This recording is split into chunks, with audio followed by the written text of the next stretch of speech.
ኦሪት ዘፍጥረት ምዕራፍ 12 እግዚአብሔርም አብራምን አለው፣ ከአገርህ ከዘመዶችህ ከአባትህም ቤት ተለይተህ እኔ ወደማሳይህ ምድር ውጣ። ታላቅ ሕዝብም አደርግሃለሁ፣ እባርክሃለሁ፣ ስምህንም አከብረዋለሁ፣ ለበረከትም ሁን። የሚባርኩህን እባርካለሁ፣ የሚረግሙህንም እረግማለሁ። የምድር ነገሮችም ሁሉ በአንተ ይባረካሉ። አብራምም እግዚአብሔር እንደነገረው ሄደ። ሎጥም ከእርሱ ጋር ሄደ። አብራምም ከካራን በወጣ ጊዜ የ75 ዓመት ሰው ነበረ። አብራምም ሚስቱን ሶራንና የወንድሙን ልጅ ሎጥን ያገኙትን ከብት ሁሉና በካራን ያገኟቸውን ሰዎች ይዞ ወደ ከነዓን ምድር ለመሄድ ወጣ።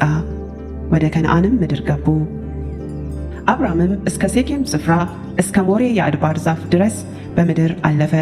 የከነዓን ሰዎችም በዚያን ጊዜ በምድሩ ነበሩ። እግዚአብሔርም ለአብራም ተገለጠለትና ይህችን ምድር ለዘርህ እሰጣለሁ አለው። እርሱም ለተገለጠለት ለእግዚአብሔር በዚያ ስፍራ መሠዊያን ሠራ። ከዚያም በቤቴል ምስራቅ ወዳለው ተራራ ወጣ። በዚያም ቤቴልን ወደ ምዕራብ ጋይን ወደ ምስራቅ አድርጎ ድንኳኑን ተከለ። በዚያም ለእግዚአብሔር መሠዊያን ሠራ፣ የእግዚአብሔርንም ስም ጠራ። አብራምም ከዚያ ተነሣ፣ እየተጓዘም ወደ አዜብ ሄደ። በምድርም ራብ ሆነ። አብራምም በዚያ በእንግድነት ይቀመጥ ዘንድ ወደ ግብፅ ወረደ፣ በምድር ራብ ጸንቶ ነበርና። ወደ ግብፅም ለመግባት በቀረበ ጊዜ ሚስቱን ሶራን እንዲህ አላት፣ አንቺ መልከ መልካም ሴት እንደሆንሽ እነሆ እኔ ያውቃለሁ። የግብፅ ሰዎች ያዩሽ እንደሆነ ሚስቱ ናት ይላሉ፣ እኔንም ይገድሉኛል፣ አንቺንም በሕይወት ይተውሻል። እንግዲህ በአንቺ ምክንያት መልካም ይሆንልኝ ዘንድ ስለ አንቺም ነፍሴ ትድን ዘንድ እህቱ ነኝ በይ። አብራምም ወደ ግብፅ በገባ ጊዜ የግብፅ ሰዎች ሴቲቱን እጅግ ውብ እንደሆነች አዩ። የፈርዖንም አለቆች አዩአት፣ በፈርዖንም ፊት አመሰገኗት። ሴቲቱንም ወደ ፈርዖን ቤት ወሰዷት። ለአብራምም ስለ እርሷ መልካም አደረገለት። ለእርሱ በጎችም፣ በሬዎችም፣ አህዮችም፣ ወንዶችና ሴቶች ባሪያዎችም፣ ግመሎችም ነበሩት። እግዚአብሔርም በአብራም ሚስት በሶራ ምክንያት ፈርዖንንና የቤቱን ሰዎች በታላቅ መቅሰፍት መታ። ፈርዖንም አብራምን ጠርቶ አለው፣ ይህ ያደረገብኝ ምንድን ነው? እርሷ ሚስትህ እንደሆነች ለምን አልገለጥህልኝም? ለምንስ እህቴ ናት አልህ? እኔ ሚስት ላደርጋት ወስጃት ነበር። አሁንም ሚስትህ እነኋት፣ ይዘሃት ሂድ። ፈርዖንም ሰዎቹን ስለ እርሱ አዘዘ። እርሱንም ሚስቱንም ከብቱንም ሁሉ ሸኟቸው። ምዕራፍ 13 አብራምም ከግብፅ ወጣ፣ እርሱና ሚስቱ፣ ለእርሱ የነበረውም ሁሉ። ሎጥም ከእርሱ ጋር ወደ አዜብ ወጡ። አብራምም በከብት በብርና በወርቅ እጅግ በለጸገ። ከአዜብ ባደረገው በጉዞ ወደ ቤቴል በኩል ሄደ። ያም ስፍራ አስቀድሞ በቤቴልና በጋይ መካከል ድንኳን ተክሎበት የነበረው ነው።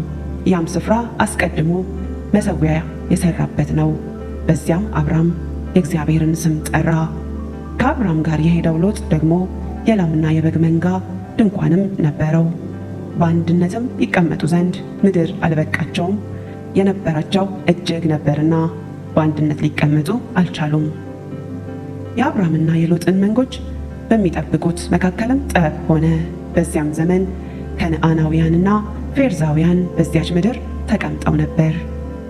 አብራምም ሎጥን አለው፣ እኛ ወንድማማች ነንና በእኔና ባንተ በእረኞቼና በእረኞች መካከል ጠብ እንዳይሆን እለምንሃለሁ። ምድር ሁሉ በፊትህ አይደለችምን? ከእኔ ትለይ ዘንድ እለምንሃለሁ።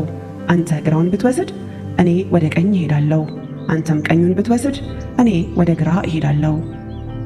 ሎጥም ዓይኑን አነሳ፣ በዮርዳኖስ ዙሪያ ያለውንም አገር ሁሉ ውሃ የሞላበት መሆኑን አየ። እግዚአብሔር ሰዶምንና ገሞራን ከማጥፋቱ አስቀድሞ እስከ ዞዓር ድረስ እንደ እግዚአብሔር ገነት በግብፅ ምድር አምሳል ነበረ። ሎጥም በዮርዳኖስ ዙሪያ ያለውን አገር ሁሉ መረጠ። ሎጥም ወደ ምስራቅ ተጓዘ፣ አንዱም ከሌላው እርስ በርሳቸው ተለያዩ። አብራም በከነዓን ምድር ተቀመጠ።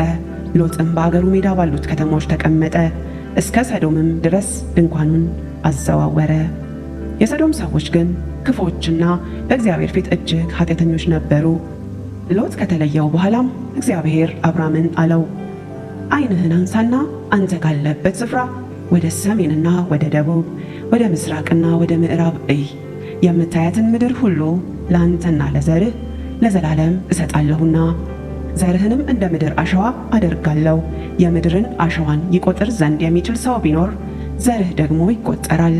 ተነሳ፣ በምድር በርዝመቷም በስፋቷም ሂድ፣ እርሷን ላንተ እሰጣለሁና። አብርሃምም ድንኳኑን ነቀለ፣ መጥቶም በኬብሮን ባለው በመምሬ አድባር ዛፍ ተቀመጠ። በዚያም ለእግዚአብሔር መሠዊያን ሠራ።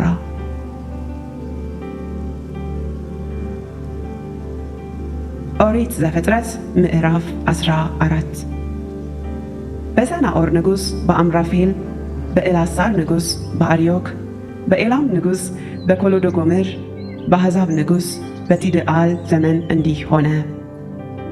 ከሰዶም ንጉሥ ከባላ ከገሞራ ንጉሥ ከብርሳ ከአዳማ ንጉሥ ከሰነአብ ከሰቦይም ንጉሥ ከሰሜበር ዞዓር ከተባለች ከቤላ ንጉሥም ጋር ሰልፍ አደረጉ። እነዚህ ሁሉ በሲዲም ሸለቆ ተሰብስበው ተባበሩ። ይኸውም የጨው ባሕር ነው። 12 ዓመት ለኮሎዶጎምር ተገዝተው ነበር።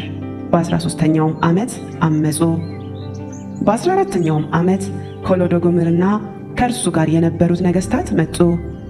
ራፋይምን በአስጣሮት ቃርናይም ዙዚምንም በሃም ኤሚምንም በሴዊ ቂርያታይም መቱ።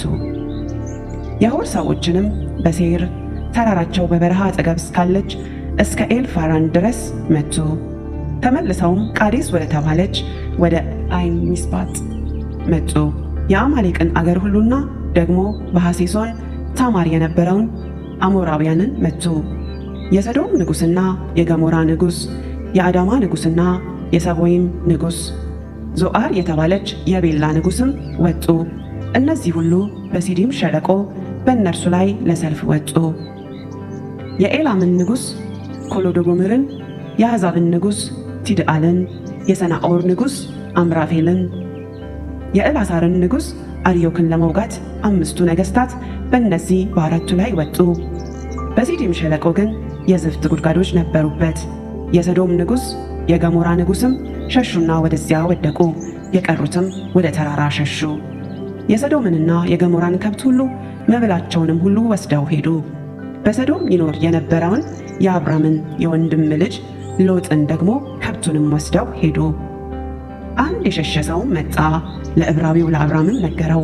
እርሱም የኤስኮል ወንድምና የአውናን ወንድም በሆነ በአሞራዊ መምሬ የአድባር ዛፍ ይኖር ነበር። እነዚያም ከአብራም ጋር ቃል ኪዳን ገብተው ነበር።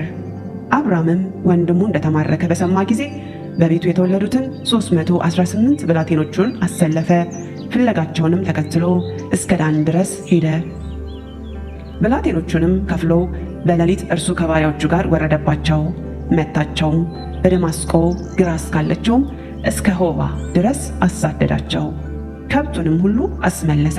ደግሞም ወንድሙን ሎጥንና ከብቶቹን ሴቶችንና ሕዝቡን ደግሞ መለሰ።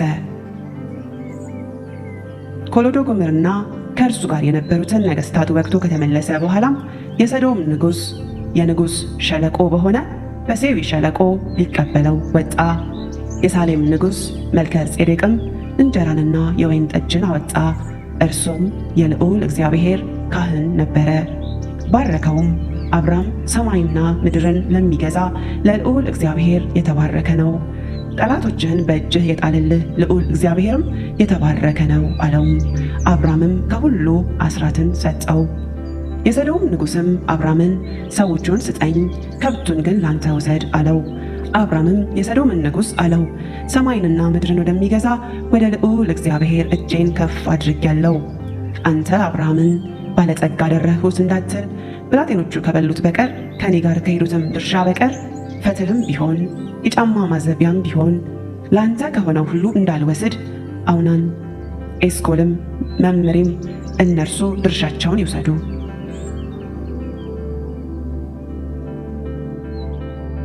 ኦሪት ዘፍጥረት ምዕራፍ 15 ከዚህ ነገር በኋላም የእግዚአብሔር ቃል በራእይ ወደ አብራም መጣ እንዲህ ሲል፣ አብራም ሆይ አትፍራ፣ እኔ ላንተ ጋሻህ ነኝ፣ ዋጋህም እጅግ ታላቅ ነው።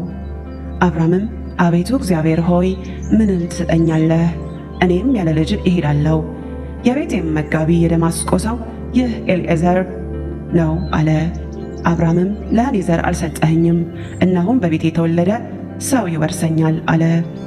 እነሆም የእግዚአብሔር ቃል እንዲህ ሲል መጣለት፣ ይህ አይወርስህም፣ ነገር ግን ከጉልበትህ የሚወጣው ይወርስሃል። ወደ ሜዳም አወጣውና ወደ ሰማይ ተመልከት፣ ከዋክብትንም ልትቆጥራቸው ትችል እንደሆነ ቁጠር አለው። ዘርህም እንደዚሁ ይሆናል አለው። አብራምም በእግዚአብሔር አመነ፣ ጽድቅም ሆኖ ተቆጠረለት። ይህችን ምድር ትወርሳት ዘንድ እንድሰጥህ ከከለዳውያን ኡር ያወጣሁ እግዚአብሔር እኔ ነኝ አለው። አቤቱ እግዚአብሔር ሆይ እንደ ወርሳት በምን አውቃለሁ አለ። እርሱም የ3 ዓመት ጊደር፣ የ3 ዓመት ፍየልም፣ የ3 ዓመት በግም፣ ዋኖስም ርግብም ያዝልኝ አለው። እነዚህንም ሁሉ ወሰደለት፣ በየሁለትም ከፈላቸው። የተከፈሉትንም በየወገኑ ትይዩ አደረጋቸው፣ ወፎችን ግን አልከፈለም። አሞራዎችም በሥጋው ላይ ወረዱ፣ አብራምም አበረራቸው። ፀሐይም በገባች ጊዜ በአብራም ከባድ እንቅልፍ መጣበት፣ እነሆም ድንጋጤና ታላቅ ጨለማ ወደቀበት። አብራምንም አለው፣ ዘርህ ለእርሱ ባልሆነች ምድር ስደተኞች እንዲሆኑ በእርግጥ እወቅ። ባሪያዎች አድርገውም 400 ዓመት ያስጨንቋቸዋል። ደግሞም በባርነት በሚገዟቸው ሕዝብ ላይ እኔ እፈርዳለሁ። ከዚያም በኋላ በብዙ ከብት ይወጣሉ። አንተ ግን ወደ አባቶችህ በሰላም ትሄዳለህ፣ በመልካም ሽምግልና ትቀበራለህ። በአራተኛው ትውልድ ግን ወደዚህ ይመለሳሉ፣ የአሞራውያን ኃጢአት ገና አልተፈጸመምና። ፀሐይም በገባች ጊዜ ታላቅ ጨለማ ሆነ፣ የምድጃ ጢስና የእሳት ነበልባል በዚያ በተከፈለው መካከል አለፈ። በዚያ ቀን እግዚአብሔር ለአብራም እንዲህ ብሎ ቃል ኪዳን አደረገ። ከግብፅ ወንዝ ጀምሮ እስከ ትልቁ ወንዝ እስከ ኤፍራጥስ ወንዝ ድረስ ይህችን ምድር ለዘርህ ሰጥቻለሁ። ቄናውያንን፣ ቄኔዛውያንንም፣ ቀድሞናውያንንም፣ ኬጢያውያንንም፣ ፌርዛውያንንም፣ ራፋይምንም፣ አሞራውያንንም፣ ከነዓናውያንንም፣ ጌርጌሳውያንንም፣ ኢያቡሳውያንንም